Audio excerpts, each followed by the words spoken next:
So how are you feeling? Two massive games, then we can worry about the third. Yeah, I'm feeling good, thank you. It's been a really good week of training. The sun is shining, makes everyone a bit happier and everything a bit easier. And but I've really enjoyed the work the players have put in. I've really enjoyed the feeling, and there is lots to look forward to and lots to be done. Lots of work to still be done. And big test on Sunday, but I think one we are really ready for. I spoke to Jack yesterday, who felt that Saturday's win at Leeds was a great, perfect warm-up for Sunday. Is that how you feel as well? I think it was a really good performance. I think there's still loads to work on. We played against a really good team who'd only lost one game at home all season. And the guys went there and it looked like us. And that's I always said to you, is the challenge for us is to be the team we want to be, always, wherever we go.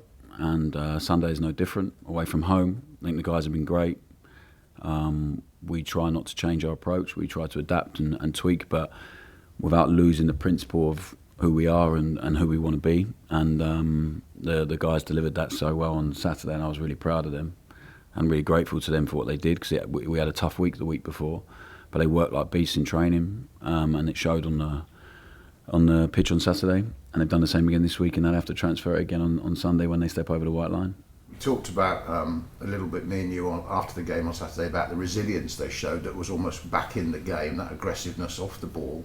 Is that a huge factor over these two games now, to just impose yourselves on West Brom? Yeah. I think the team is judged on two things: the courage it shows, always to want the ball, to take the ball, the players on the pitch, the team that starts, the team that finishes, and then the intensity and aggression that we show.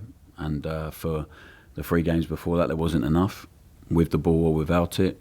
And then Leeds, there was aggression and intensity in abundance, and we need to keep building on that. I think there's still more to come with that. But I enjoyed that side of the performance.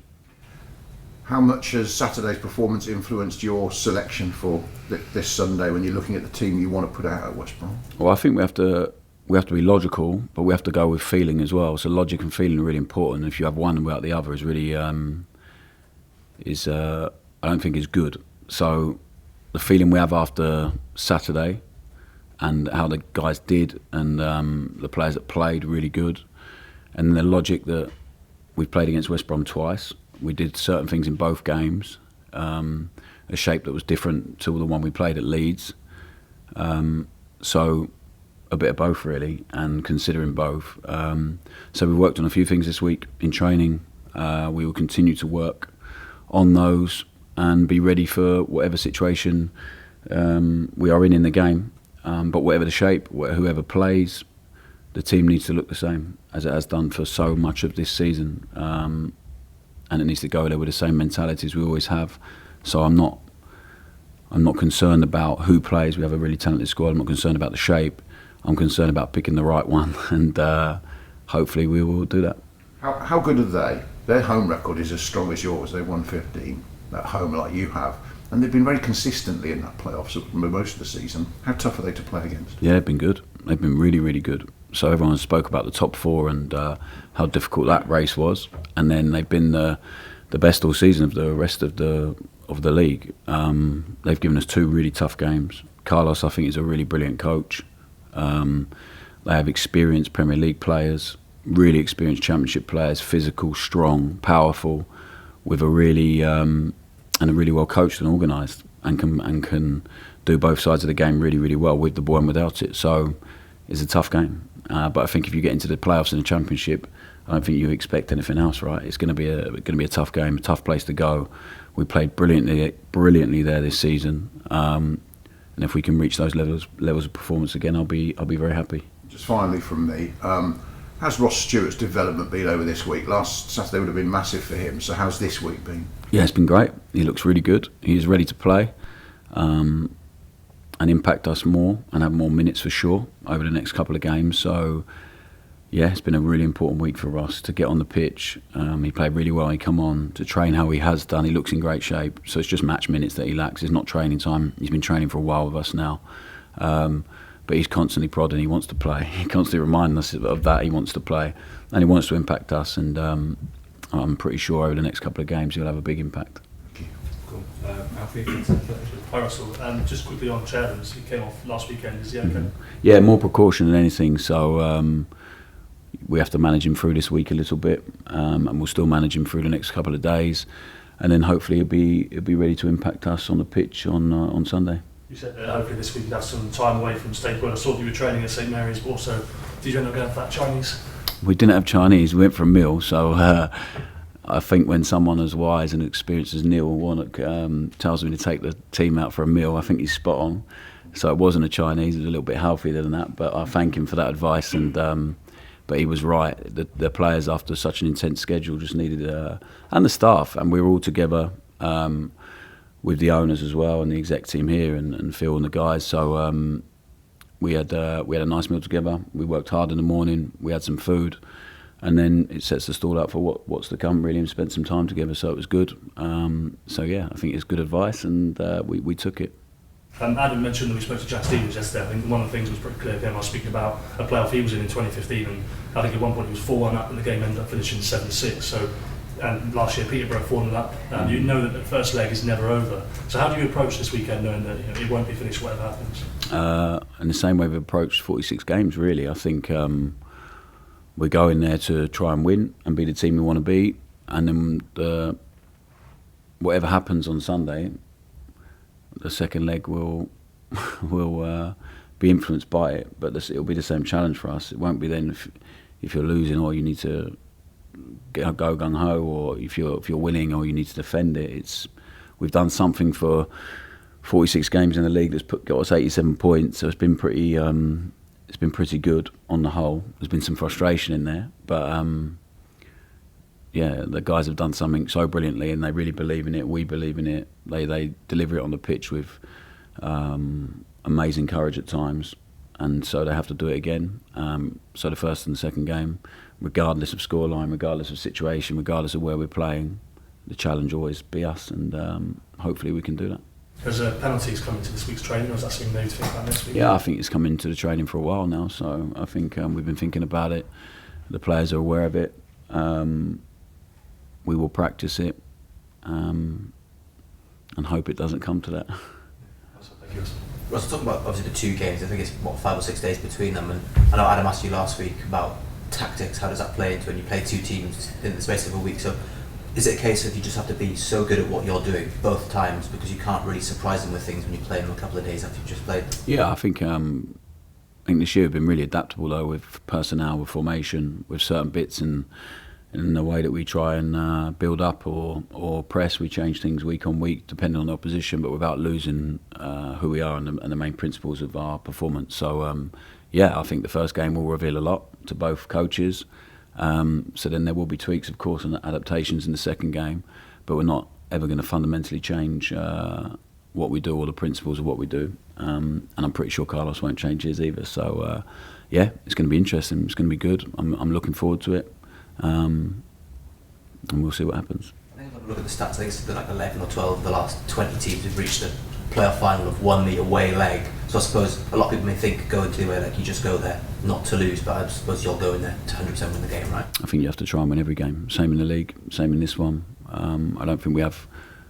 I don't have any other mentality really to go somewhere and try and defend and draw and be cagey. We'll go there and try and be the team we want to be, and that's the team to try and dominate and to try and win. And we have to be aware of playing against a really good opponent, so that's going to make it tough. But it's still the aim and still the challenge for us. Do you mind sort of my general due diligence, if I didn't ask where the meal you went for was? It was local, yeah, it was nice. The sun was out, so yeah, it wasn't too far. In terms of sort of looking at the importance of this playoffs and the difference it could mean to next season, where does that sort of stand with you, and have you sort of really sort of planted that in the players' mind of the importance of what it means to this club?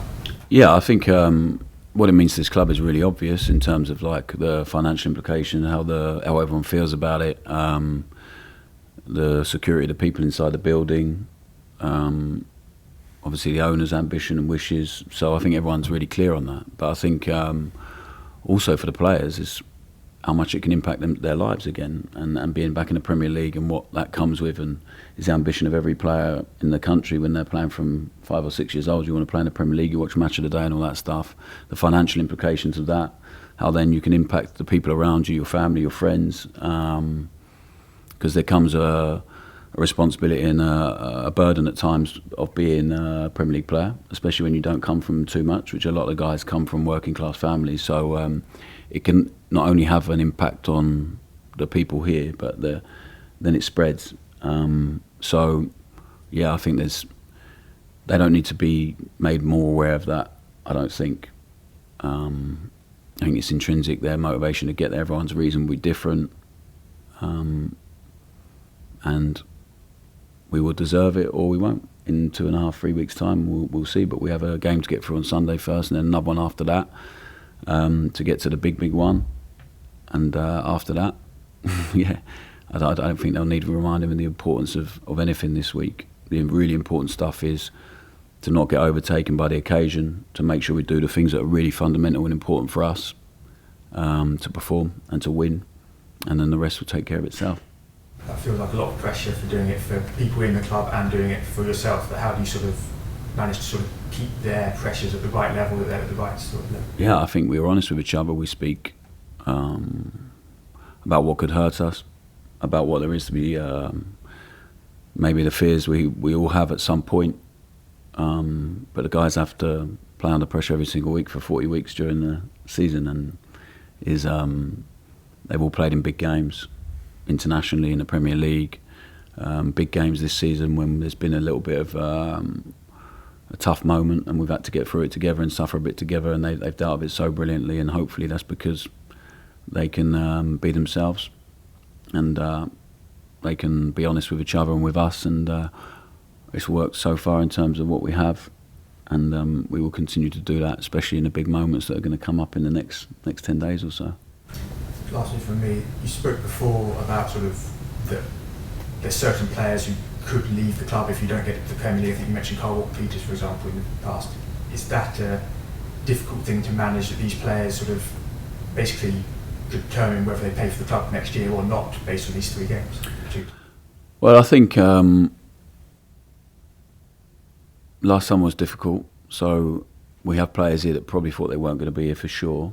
So there's always a balance for me, to be honest with the supporters and you guys, and also to not upset the people I work for. So I don't think there's going to be there's not going to be a fire sale if we don't go up. They're not going to be desperate to sell people, but I think Carl has done very well. I think there's a lot of players in there that have done very, very well. We have some loan players in there that we will find it very hard to keep if we don't get promoted.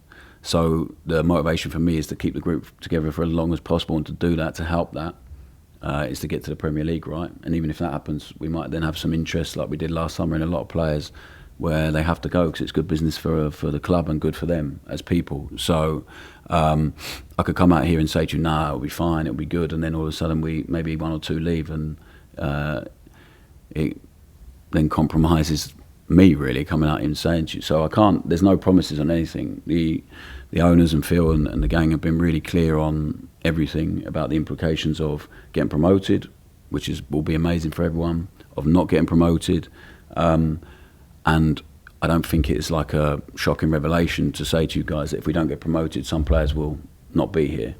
It's the same as last summer. So will we try and keep some players? Yeah, of course, but it's really not in our control. And if we get promoted, way more I think is down to us, and about is in our control then, or a bit more power, a bit more strength. I think that's really obvious. So yeah, let's get promoted and try and keep the group together for as long as possible and keep building. I'm really proud of what we're building here, and it becomes easier if we get promoted to keep a lot of the group together and to keep adding to that. And then maybe if we don't, it's more about rebuilding the squad in a certain and different way. And I think that's really, again, really obvious with the financial implications of not going straight back up. So we'll have to wait and see on all of that. It's not a concern right now. Of course, planning in the background, but we have the most important game of the season on Sunday. And then it'll be the most important one again after that on Friday. We'll cross the bridge of the rest of it when we get to it.